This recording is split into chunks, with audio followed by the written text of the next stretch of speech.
If there is one thing you need to know about me, it is the fact that I am an art kid.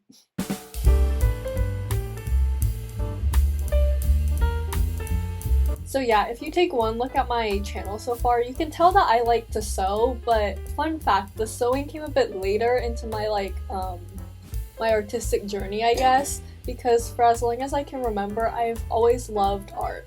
I was literally like the epitome of those kids that got those like giant art kits for Christmas. If you know, you know. So I gathered up all of the old art I could find to show you guys the like stages I went through throughout school as the art kid. Okay, we're starting with elementary school. I've always liked to draw, but we're gonna get into the drawings a bit later, because the first thing I want to show you guys is my polymer clay stage.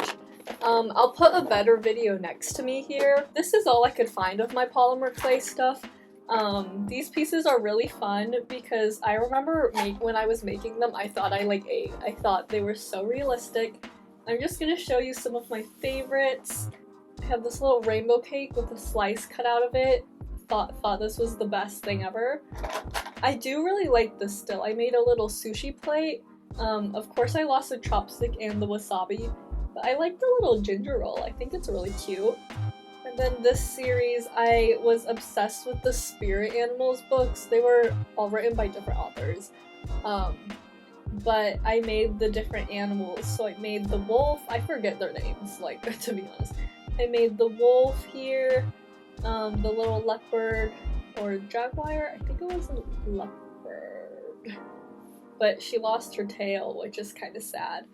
And then the panda's pretty cute. It was a silver panda, that's why I used silver clay. And then I made the falcon. The falcon was my favorite, and her wing came off, but I still have the wing. But I thought these were the best things I ever made. But I still think they're cute, like, I'm not even gonna lie. But yeah, that was my polymer clay stage. I don't do it anymore. It's just like, I don't even know why. I just phased out of it, but still love that phase of my life. The next phase that was really big in elementary school that I don't really do anymore was origami. I made so much origami. I don't know where any of it is, but I do have this firework that I really like, and it like twists. And that's really cool. Okay, so we're still in elementary school, and I dug up all my old sketchbooks, and I like flipped through them a bit to see like what year I had them in, and I realized there was just so much gold in these sketchbooks. Full disclosure, I filmed this video already, but it was way too long because I was actually going through it like one by one and just like looking back, but it was too long for a whole video. So I'll probably do a separate video of looking through all of my sketchbooks, but I'm just gonna show you a couple pages to show you like the stages. So in elementary school, I was really into drawing animals. I just started learning how to draw people because I got into anime, and you'll see that. You'll see that in middle school. I was really into anime. And that's how I learned how to draw people. But yeah, in elementary school is when I discovered the art YouTubers. If you were into art around that time, you know what I'm talking about, where all these big art YouTubers had like giant collections of Copic markers or any alcohol-based markers. It was mainly Copics, and I was really influenced by that, and they would do like challenges. So you'll see that in here, but we're starting off strong with an owl drawing. I'll put a better picture here so you can see. And then a dolphin on the next page, because owls and dolphins were my favorite animals. And I was also really into Zen tingling. I got a book about it, so you can see that here. Here's a gem. I saw a photo on Pinterest that I really liked, or a drawing, and I tried to recreate it in my own style. Thought I ate at the time. Looking back, not so much, but it's not awful. I definitely used Prismacolors on this too, which is really funny. Because I also had like the Prismacolor pencils, I had alcohol-based markers like I said. Here's a mermaid I drew with my alcohol markers that I mentioned. And then here's another example of art YouTubers having an influence over me. I did the cheap versus expensive art supplies challenge, so I used alcohol-based markers on this drawing, and then Crayolas on this drawing. And then in this last book, we can start to see me drawing people. I was really into the book series The Land of Stories by Chris Colfer, and I was like obsessed with the character Goldilocks. She was my favorite. So you can see that in this series of drawings, I drew Goldilocks with her horse Porridge, and this was for a comic for my class. So yeah, that's how I started drawing people. And then another example of my people phase and my alcohol markers and colored pencils, I couldn't find the drawing. I know I have it, it's somewhere. If I find it, I'll put a video or I'll just put the photo. It was this drawing I did of Goldilocks from The Land of Stories, and it won, I think, 2nd place at my state fair. So that was really cool. But yeah, I used alcohol markers and colored pencils on that one. And then the last drawing I have to show you is an example of my animal Zentangle phase. It's the first drawing that ever won an award. Again, at my state fair, it won 2nd place, but it's of this dolphin Zentangle. I used gel pens on this and normal Crayola markers. This was probably before I got my alcohol markers, or else I definitely would have used them. But I did have fine liners at this point. But yeah, I got 2nd place with this, so that's really cool. So yeah, those were my elementary school art phases. Okay, now we're on to middle school. In middle school was my peak anime phase and the start of my theater kid phase. But the first thing I wanted to show you, I have this giant stack of drawings that I did during middle school. This was like 7th and 8th grade. I would draw during class and I would draw on lined paper. And I could, again, this could be a whole video for itself, but I'm just gonna show you a couple of, but so the first 4 I have are my Ruby drawings. So I drew Yang, again I'll just put them here, Blake, Weiss, who was my favorite character, still is. I rewatched some of Ruby recently, she's still my favorite, and then Ruby. And as you can see, I kind of gave up coloring them as I went on, but that's okay. So those were like the first drawings I did in 7th grade. And then the last drawing I did in 7th grade, it's pretty cute. It's of Lucy and Natsu from Fairy Tail. I like shaded it and everything. Yeah, this is still pretty cute, I think. But this was the last drawing I did in 7th grade. This was the first drawing I did in 8th grade. It was a Violet Evergarden. If we look through all of my drawings, like I keep saying, which we'll do eventually, because there are some really good ones.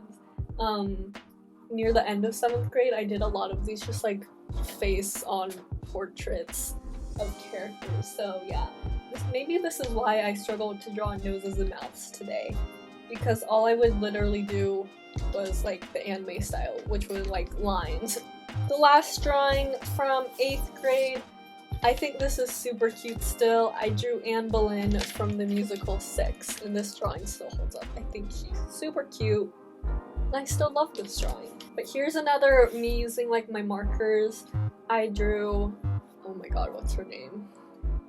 I think it's Tsubaki from Your Lie in April.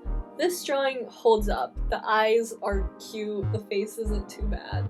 And you can see me like attempting to blend in the face with the markers, you know, actually using them for what they're worth. I tried to do some cell shading on her jacket and shirt, and the hair's pretty cute. This one's pretty good.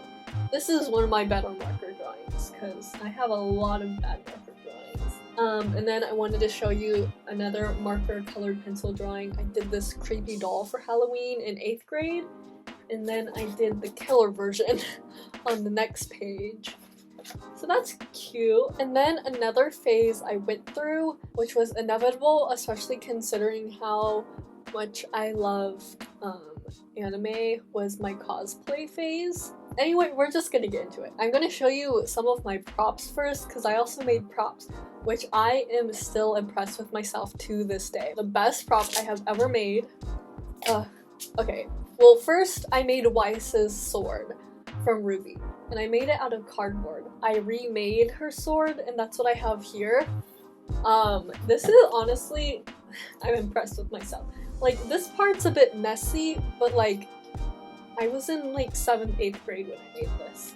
And then the sword out of wood, and it literally detaches. And it still lights up. Barely. And I'm impressed that 7th, 8th grade Maya made this sword. So that's really cool. And then back to my costumes. I made my costumes, like I said, because I couldn't afford to buy the pre-made ones. And I would show you all my costumes, but I want to do a separate video. This whole video is going to be like, I'm going to do a separate video deep diving. But seriously, I'm going to do a separate video of me like ranking all of my sewing projects. And most in my cosplays are obviously going to go in there. But this one, I'm most impressed with myself. Because I made this in 8th grade, like I said. I made the pattern myself, but I went as Shinoa from Seraph of the End. Here's a picture of her. And yeah. So here's the skirt. I took out the elastic for a different project, so there's no elastic in this right now. But like, I made her little pleated skirt with the green on the inside.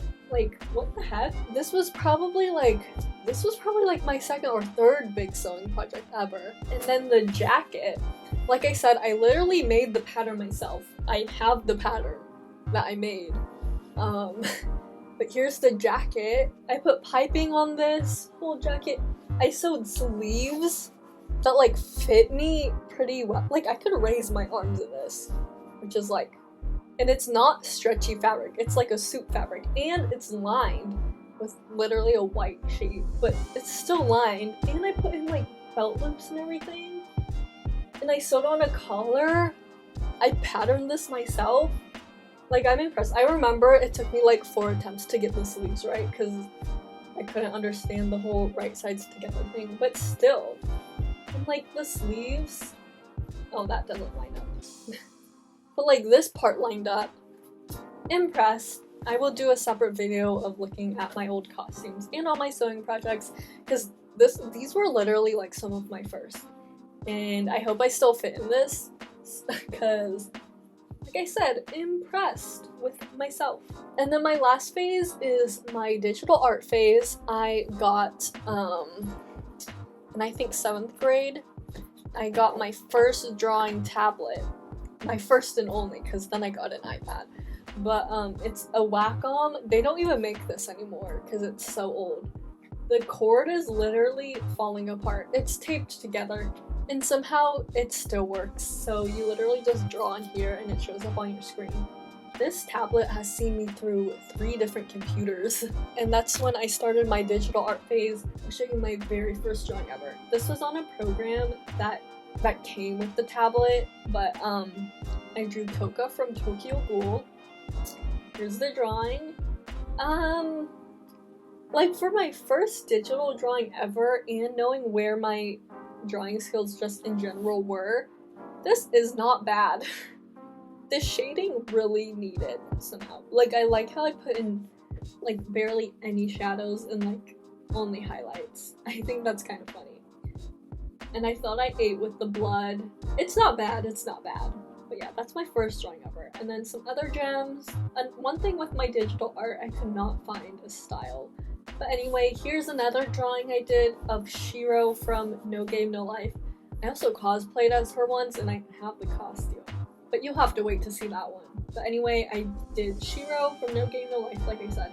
I posted this one on my main Instagram too. Archived now, of course.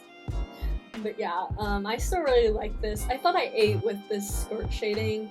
It's not bad, honestly. I still can't really shade clothes very well. Like, I'm being honest.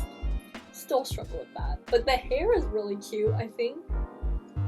And then the last digital drawing I'm gonna show. This was my style for a while. Oh my god, that rhymed. This is Veronica from Heathers, and she was also posted on the main. Archived now, of course. But yeah, I have an art account now. You should follow it. I post once every 2 months.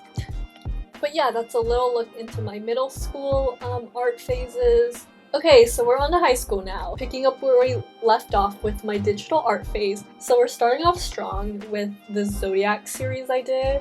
I thought this would really pop off my Instagram. It low-key did. And I still really like these drawings. And you'll see my my consistent style here. But I'm just gonna show you some of my favorites from this series. We're starting off with Aries, the ram. I drew them as people. I should have said that. But there's Aries. I really like the design, and the hair is so cute. Don't know how I did it, because like I said, I cannot draw hair now. Here's Virgo, the maiden. I love this drawing. The profile looks so good, and the hair, the gradient, it's just so pretty. This last drawing I think is really cool. It's Lydia and the Girl Scout from Beetlejuice the musical, because I was obsessed with this musical. But if you're into Beetlejuice the musical, you'll know that they had like a fan art wall when they were at the Winter Garden, and when they switched theaters, they had like a fan art contest. They just wanted a lot of fan art to make a mural to go outside the theater. But yeah, you can probably tell where this is going, but this drawing got selected to be on the mural, and I was actually in New York City the day that it went up, which is so cool. So I went to go see it, and here are some pictures of me with it. And then I took another picture when I actually saw the show. So that was really cool. I really like this drawing. But and then I got an iPad, so I got Procreate, of course, like every artist does. So this was my very first drawing. It's of Jude from The Cruel Prince. Love the hair. The hair is so pretty. The shading is really fun. But I wasn't a fan of the style. Like, I'm a fan of the style in this drawing, but like I couldn't really replicate it, and I was like, So then I switched to this style. This is Genya from Shadow and Bone, and like the Grishaverse series. But this is her from the show on Netflix. But yeah, I love this drawing. This was my style for a little bit, and then I was like, but anyway, I switched again. Here's Scarlett and Tila from the Caraval series. Love that series. I love this drawing. But then I switched styles again, and then I did this aerial drawing. So pretty. This is one of my favorite drawings ever. I wish I could have submitted this to art school in my portfolio, but it was fan art, so I was like, they probably don't want to see this. But yeah, I love this style. Couldn't replicate it. I don't even know how I drew this. I watched the time lapse back, and I was like, something was in my veins when I drew this. And now this is my style here. Here's Enid and Wednesday from the show Wednesday. And this is kind of my style now. It's changed a little bit, but it's still kind of the same. And yeah, those are my digital drawings. Still like doing digital art. And then also in high school, I got into sewing clothes because obviously I liked to cosplay, but then I was like, I want to sew like actual clothes. So fun fact, I made all of my school dance dresses. But this was my senior year homecoming dress. It's still one of my favorite dresses ever. It looks like this, and then it ties in the back with a zipper with all these like fun pearl embellishments and trim. I love this dress. I patterned it myself. I patterned all my stuff by myself because I am too cheap to buy a pattern, not gonna lie. But yeah, okay. And then also in high school, I discovered the channel Delightful. You've probably heard of her if you're watching this video, but she basically customizes dolls. Decided to customize some dolls myself. So this was the very first doll I ever did, and I really like how she turned out. Also the boots, these were pre-made shoes. I made her these goggles, which I think are so cute, out of like craft foam. And then she also has a little top hat I made, and it just attaches to the top of her head. So yeah, this is the first doll I made. And then another doll I made. This was during quarantine. I bought a doll lot, and I have some of the dolls, so maybe I should do another custom doll. But I made this Plague Doctor inspired doll. I really love it. But she has a little hat. I made this little mask out of clay, and I think it's really pretty. And Again, with these clothes, I like patterned them myself, which I'm impressed. She has a little charms here. Her coat's really cute. Her dress is really simple. I'm not going to take off her coat. And then I made her boots with like paper mache and clay. So yeah, those are my custom dolls. I have a couple more, but these are my favorites. And then the last thing I really got into in high school was photography. I still love photography. I mainly take portraits, and also when I was in AP art, my portfolio was mainly photography. But since I take mostly portraits, I'm not gonna show them because they're of people who are not me. But anyway, here's one of me from my AP art portfolio this year. I took like cinematic photos. Oh, it's like, I'm not gonna get into the nitty-gritty, but basically this was like part of my fantasy series, so hopefully it looks like it's from like a fantasy movie. That was the goal. Fun fact, I fell in the water while taking these photos. And then I went to Japan this summer, so I took a lot of photos there, and I edited them really like bright and kind of like cinematically, I guess. I tried to make them look like they were from like Studio Ghibli or something. So yeah, here's like this golden temple that we saw. But yeah, here's a nice sunset. Really pretty a train station. Those are some of my favorite photos. But yeah, I love photography. I still love doing it. And I got into it during sophomore year. So yeah, those are all my high school phases. Thank you so much for watching this video. I hope if you are also the art kid, you can kind of relate and we could laugh at my old art because some of those drawings, I swear. But anyway, if you enjoyed this video, I hope you check out my other videos on my channel. And I hope you have a great day, and I'll see you next time. Okay, I just finished filming, but I found one of my old portfolios that is filled with a bunch of the art projects I did during school. So maybe I'll do a little bonus episode showing all of these, because these range from like kindergarten art projects all the way up to like high school art projects that I did for school. So stay tuned if you want to see that bonus video.